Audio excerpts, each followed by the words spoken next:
Queridos irmãos e irmãs, nós acabamos de ouvir a palavra que Deus dirigiu a nós nesta manhã, palavra dirigida por meio dos leitores, por meio do Padre Divo, mas sempre com essa certeza que é Deus quem dirige a nós a sua palavra. E nós estamos aqui porque recebemos um dia a graça do batismo. Então por isso que hoje nós louvamos a Deus também pelos nossos que antecederam a nossa história, né? Ou seja, pensando o papai e mamãe, pensando o vovô e a vovó, especial hoje falar do vovô e vovó, né? É isso ou não? Quem é vovô e vovó, levante a mão aqui. Deus seja louvado. Porque dia 26, dia especial, Santa Ana, São Joaquim, e é claro, os avós de Jesus, assim nós o temos, e lembramos com carinho do vovô e da vovó. Mas para dizer que nós recebemos a graça do batismo, graças também a esta caminhada de fé, feita pelos nossos avós e pelos nossos pais também. Então esta história que todos nós temos é motivo para dizer obrigado, obrigado Senhor. Então nós sabemos que tudo é graça de Deus. Então por isso se estamos aqui é porque temos esta fé. É porque acreditamos que Deus está presente em nossa história, em nossa vida também. E se nós acreditamos na presença e na ação de Deus, aí entendemos o porquê da oração em nossa caminhada. Tema principal da liturgia de hoje, onde nós temos aí a leitura do Evangelho sobretudo, e a primeira leitura falando sobre a importância desta oração persistente e perseverante também. Bom, quando falamos em oração, nós sabemos que oração supõe um diálogo, supõe reconhecer que estamos nos dirigindo a alguém, supõe saber que este alguém, além de escutar, também fala ao nosso coração. A maneira como este alguém que é Deus fala, às vezes por meio dos fatos, das coisas que acontecem no dia a dia, por meio da palavra ali meditada, onde nós rezamos também. Ou seja, Deus, Ele tem o seu modo de se manifestar, que não é um único. E da nossa parte, como acolher, como reconhecer esse Deus que dirige a nós, né, a sua palavra. Algo que, de repente, vale a pena trazer hoje, quando se coloca a importância da oração na nossa vida, é aquilo que eu já disse, lembrando o exemplo dos nossos antepassados. Agora eu fui lá no nosso pai Abraão, tá certo? Não pensei no vovô, mas na vovó, mas eu pensei no pai Abraão. Porque Abraão, conforme nós acompanhamos na primeira leitura, ele viveu esta intimidade profunda com Deus. Intimidade que nós podemos dizer vida de oração. Abraão viveu esta fé profunda em Deus. Ele se dirigia a Deus. E Deus se dirigia a Abraão também. Então era uma proximidade muito grande. E a leitura que nós ouvimos traz para nós um exemplo de oração que nos ajuda muito na caminhada cristã. A oração de intercessão. Pedir em favor de um povo, em favor de outras pessoas, em favor de alguém. Ali nós temos Abraão intercedendo em favor de duas cidades, Sodoma e Gomorra. O povo merecia? Não. o povo vivia totalmente afastado de Deus. Tanto Gomorra como Sodoma, a fama era bem essa. Totalmente vivendo de uma forma contrária ao projeto, à vontade de Deus. Então, as piores situações de pecado podemos imaginar Sodoma e Gomorra. Mas aí nós temos Abraão tendo um olhar de compaixão, de misericórdia. E no diálogo com Deus é isso que vai se manifestando. Querendo que Deus olhe com misericórdia também, com compaixão.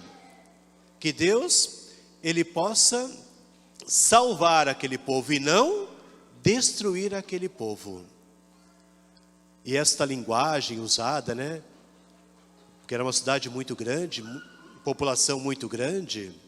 Mas, e se ali alguns justos se encontrassem? Essa linguagem de 50, 40, 30, até chegar 10. Mas aí nós podemos ir um pouco além. Deus, Ele nos criou no amor e para o amor. Então o nosso Deus é aquele Deus que quer salvar. Quando Deus enviou o seu Filho ao mundo, podemos dizer que havia uma pessoa imaculada, que é lembrada com carinho aqui como o perpétuo socorro, que é a nossa Mãe Maria, preservada, né, sem o pecado original. Mas aí, como disse São Paulo na segunda leitura, todos nós somos pecadores. Então, diante de Deus, ninguém é santo, ninguém é justo. Então nós acreditamos que Deus enviou o seu Filho ao mundo. E nós sabemos que enviou por amor. Enviou para a salvação da humanidade. Não porque a humanidade merecesse, repetindo isso. Mas essa imagem chama a atenção. Deus, como o próprio Jesus diz em uma das passagens, não quer a morte do pecador, mas quer que ele se converta e viva. E nós acreditamos nisso. Por isso, então, essa imagem de Abraão, rezando, dialogando com Deus, nos ajuda a pensar também na nossa maneira de pensar naquelas pessoas que estão afastadas do projeto de Deus. Naquelas pessoas que estão construindo guerras em vez de paz. E não são poucos grupos. Não é só Rússia e Ucrânia, né? Nós temos outras realidades onde a guerra também se faz presente. Nós pensamos em tantas e tantas situações familiares onde a violência, a agressividade se faz presente. Pensamos em tantas pessoas que estão mergulhadas na questão da drogadição também. Ou seja, são tantas e tantas situações. Mas como é que nós olhamos para estas realidades? Aquelas pessoas que se encontram nos presídios e que cometeram crimes que podemos dizer absurdos, desumanos até. Mas como é que nós olhamos para estas pessoas? Então Abraão nos ensina também para que saibamos olhar com compaixão, com misericórdia. Jamais querendo a destruição dessas pessoas. Então a nossa oração também tem que ser nessa direção, para que o Senhor tenha compaixão, tenha misericórdia, para que essas pessoas possam abrir-se à graça de Deus, possam sentir o amor de Deus presente no coração. E é por isso então que nós podemos aqui até dizer obrigado, Senhor, pela pastoral carcerária, pensando agora em nestas situações, pelas pessoas que abraçam essa causa e que vão até estas realidades levando a mensagem de Jesus e levando com amor, não com preconceito, não com discriminação, mas com o único desejo de levar a palavra do Senhor com esta fé, que a palavra do Senhor pode transformar a vida de uma pessoa, pode transfigurar a vida de uma pessoa. Então, quando tenho essa imagem de Abraão rezando, dialogando com Deus, me faz pensar como é importante aprendermos a rezar cada vez mais nesta mesma perspectiva. Porque são tantas e tantas situações, e nós temos uma tentação, às vezes, de querer até desejar o fim, né? Ou seja, que aquela pessoa pague por aquilo, sofra por aquilo que cometeu. Mas como rezar para que a pessoa ela possa encontrar o amor de Deus em sua vida? Como rezar para que a pessoa possa ser transformada pela graça, pelo poder do amor de Deus? Então Abraão nos ajuda. Como rezar diante de tantas e tantas situações que hoje podemos dizer Sodoma e Gomorra dos nossos dias também. Então é a oração de intercessão, rezando pelos outros. De repente você fica sabendo que alguém da sua família, algum vizinho, está em pé de guerra, vivendo uma situação de pecado. Como rezar quando você escuta algo assim? Como você pedir, suplicar em favor daquela pessoa, para que ela possa abrir-se à graça de Deus e ser transformada pelo poder de Deus também. Bom, tudo isso, queridos irmãos e irmãs, tudo isso por quê? Porque nós recebemos o batismo um dia, nós mergulhamos no mistério, o mistério que é a paixão, morte e ressurreição de Cristo, né? Conforme Paulo também nos ajuda hoje a lembrar. Então nós somos novas criaturas em Cristo. Como disse já, e repito, por graça de Deus e não mérito nosso. Então nós que fazemos parte desta família de Deus, pela graça do batismo, sabemos que temos esta obrigação que brota lá no nosso interior. A oração, portanto, é fruto dessa compreensão. É claro, aí nós temos a oração que Jesus ensinou e que ela traz elementos que nos ajudam também a crescermos neste caminho de santidade. Porque a oração do Pai Nosso, nós sabemos, a oração do Pai Nosso, ela praticamente traz o essencial para a nossa vida cristã. Então aquilo que eu dizia no início, somos todos irmãos, porque temos o mesmo Pai. Pai nosso, não é Pai meu. Então lembrei aquela exortação, aquela carta do Papa Francisco, Fratelli Tutti. Lembrando que todos somos irmãos. Por isso, novamente, rezar sempre, quando ficamos sabendo que algum irmão está se afundando numa situação que está se afastando de Deus. Pai nosso, sempre nos dirigimos com essa compreensão. Nós queremos que o nome desse Deus seja sempre santificado. Mas como que nós santificamos o nome de Deus? Acima de tudo com a nossa vida. Não com palavras somente, mas com a nossa vida nós vamos santificando o nome de Deus também. Santificado seja o vosso nome.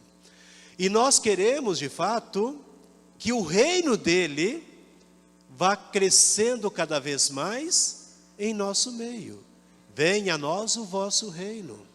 Aí nós sabemos que quando pedimos que este reino se faça presente, também nós os colocamos como colaboradores para que o reino possa crescer cada vez mais. Então sabemos da nossa missão, da nossa responsabilidade, porque é um reino de paz, é um reino de amor, é o reino da verdade, da justiça, é o reino onde todos precisam ter uma vida e uma vida em abundância. Não foi para isso que Jesus veio? Eu vim para que todos tenham vida e vida em abundância. Então nós sabemos que o reino de Deus supõe esse compromisso para que a vida aconteça abençoadamente para todos. Então aí nós temos sim, nesta frase, venha a nós o vosso reino, nós temos também um compromisso diante de Deus. E depois, seja feita a vossa vontade, e não a minha. Creio que é algo essencial também. Não se faça aquilo que eu quero, mas aquilo que tu queres, Senhor. E de repente, aquilo que eu peço, nem sempre é a vontade de Deus. Aí eu tenho que acolher, compreender qual é a vontade, Senhor, que tens em minha vida. Qual é a vossa vontade sobre mim, sobre minha família? O que queres de mim, Senhor? Uma frase assim vale a pena também. Aí nós queremos, é claro, ainda olhando o Pai Nosso, lembrar que nós só podemos rezar de verdade, nos dirigir ao Pai, quando nós olhamos para o próximo e o acolhemos como verdadeiro irmão mesmo. Por isso que o perdão é uma constante. Essa é a frase, perdoai-nos assim como nós perdoamos. Quando o Papa Francisco, já estamos chegando daqui uns dias na Semana Nacional da Família, mas quando o Papa Francisco fala da família, ele fala que não existe família perfeita. Que o casal é chamado no dia a dia a viver a graça também do perdão. De repente a esposa, que por um comportamento, um jeito de falar, ofendeu o esposo ou o esposo a esposa, enfim. E nós sabemos que a grande família, que somos todos nós, é chamada a viver também. Então, nós sabemos que o perdão é uma exigência. Não é questão de querer ou não querer, é obrigação. É bom pensar assim ou não? Se o irmão me ofender, me magoar, se eu tenho Deus no meu coração, eu sou obrigado, olha bem, frase pesada. Eu sou obrigado a fazer de tudo para perdoar ainda aquela pessoa. É por aí ou não? É o caminho, não tem como ser diferente. Mesmo que o outro não se arrependa, mesmo que o outro não peça perdão, eu sei que movido pela fé, movido pelo amor, pela compreensão que eu tenho de Deus, eu ainda tenho que dizer, Pai, perdoa, Pai. Tenha misericórdia, Pai. Então eu tenho que viver esta graça de saber perdoar. Então tudo é fruto de uma compreensão de Deus. Bom, creio que, como disse, rezar o Pai Nosso e viver aquilo que o Pai Nosso significa, vai fazer toda a diferença para a nossa caminhada cristã. Então não é simplesmente um repetir palavras, mas tem um significado profundo. Mas até a oração que nós temos, devocional, voltada à nossa Mãe Maria, oração vocacional que rezamos no início, todas as orações, é importante sempre buscarmos perceber ali o significado daquela oração que foi feita. As orações que são feitas até durante a própria missa, né? Quando eu fiz no início aquele convite, oremos, e comecei de repente a me dirigir a Deus em favor de vocês, é uma oração. E vários elementos estão ali. Um elemento que me chamou muito a atenção, sem vós não podemos fazer nada. Sem vós, Senhor, ninguém é justo, ninguém é santo. Então a oração tinha isso. Aí aquela frase, redobrai de amor para conosco, né, para que nós possamos, de fato, usar dos bens que nós temos, em outras palavras, da melhor maneira possível, né? Os bens que passam em vista dos bens que não passam, que é a questão do reino. Então, cada oração que nós temos na liturgia, sempre tem um peso muito grande. Então, peçamos ao Senhor, encerrando já essa fala, peçamos ao Senhor a graça para crescermos mais e mais nesta arte, ou seja, nesta maneira de rezar, e que a nossa oração possa favorecer para que o mundo também seja melhor. Louvado seja nosso Senhor Jesus Cristo.